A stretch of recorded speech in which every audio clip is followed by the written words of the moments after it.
మన గ్రామ పంచాయతీలోనైతే ఆల్మోస్ట్ ఆ కొత్త రేషన్ కార్డులు అందరు ఎలిజిబుల్ అనేసి చెప్తా ఉన్నారు. తర్వాత ఏంటంటే కొద్దిమంది మీ సేవలు అప్లై చేసుకున్నారు. ఒక 4 ఏళ్ల క్రితము, 3 ఏళ్ల క్రితము, 5 సంవత్సరాల క్రితం చేసుకున్నారు. అవేవి కూడా ఇప్పుడు వరకు వెరిఫై చేయలేదు. అవన్నీ అక్కడే పెండింగ్ ఉన్నాయి. సో అవన్నీ కూడా ప్రభుత్వం తీసి అవి ఏంటంటే అడిషన్స్ అనమాట. సో అంటే ఎవరో ఒకరు కానీ ఇద్దరు కానీ ఎవరైనా కొత్తగా పెళ్ళయి వచ్చినప్పుడు సో వాళ్ళది, లేకపోతే కొత్తగా ఎవరైనా వాళ్ళకి పిల్లలు పుట్టినప్పుడు వాళ్ళ అడిషన్ పెట్టుకున్నారు.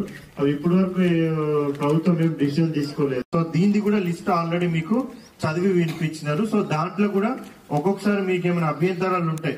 అరే నాకు భూమి ఉన్నది అయినా కానీ నా పేరు వచ్చింది ఏమి అట్లా ఏమైనా ఉంటే కూడా మీరు అబ్జెక్షన్స్ చెప్పొచ్చు. మేము మళ్ళీ కూడా వెరిఫై చేస్తాం. బట్ ఇదంతా కూడా online system generated. So system generated mostly అవంతా కూడా కరెక్టే ఉంటాయి.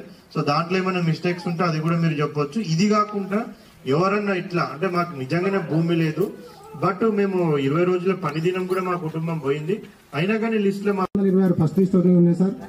స్థలాలుండి